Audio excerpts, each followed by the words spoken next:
টানা বৃষ্টি ও ভূমিধসে বিপর্যস্ত উত্তর পূর্ব ভারত। দুর্যোগে এখনো পর্যন্ত 36 জনের মৃত্যুর খবর মিলেছে। অসমের বন্যা পরিস্থিতির অবস্থা ভয়াবহ। ক্ষতিগ্রস্ত হয়েছেন 5.35 লক্ষ মানুষ। জলবন্দী বাসিন্দাদের নিরাপত্তা আশ্রয় সরিয়ে নিয়ে যাওয়ার কাজ চলছে। খোলা হয়েছে ত্রাণ শিবিরও। দুর্যোগপূর্ণ আবহাওয়ার কারণে উদ্ধার কাজ ব্যাহত হচ্ছে। মঙ্গলবার আশ্রয় শিবিরে গিয়ে ক্ষতিগ্রস্তদের সঙ্গে দেখা করেন অসমের মুখ্যমন্ত্রী হেমন্ত বিশ্ব শর্মা। মুখ্যমন্ত্রী জানিয়েছেন, বন্যা কবলিত কাছাড় জেলা তিনি পরিদর্শন করেছেন এবং ত্রাণ শিবিরে আশ্রয় নেওয়া মানুষদের সঙ্গে তিনি কথা বলেছেন।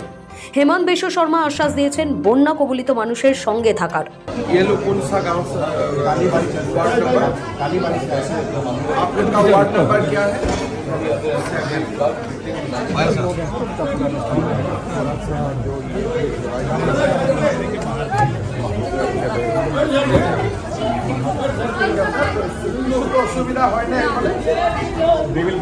জানা গেছে, শ্রীভূমি, কাছাড় এবং নগাঁও জেলার পরিস্থিতি উদ্বেগজনক। ক্ষতিগ্রস্তদের জন্য 165টি ত্রাণ শিবির খোলা হয়েছে। জলবদ্ধতার কারণে শিলচর থেকে সমস্ত ট্রেন বাতিল করা হয়েছে। ক্ষতির মুখে পড়েছেন 5.35 লক্ষ মানুষ। অসম বিপর্যয় মোকাবিলা দফতরের তরফে জানানো হয়েছে, এখনো পর্যন্ত বৃষ্টিজনিত কারণে 11 জনের মৃত্যু ঘটেছে।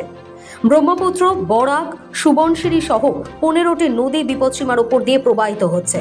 উল্লেখ্য, শুধু অসম নয়, বন্যা এবং ভূমিধসে অরুণাচল প্রদেশে মৃত্যু হয়েছে 10 জনের। ত্রিপুরায়ও একই ছবি। গুয়াহাটি ব্যুরো রিপোর্ট, সময় কলকাতা।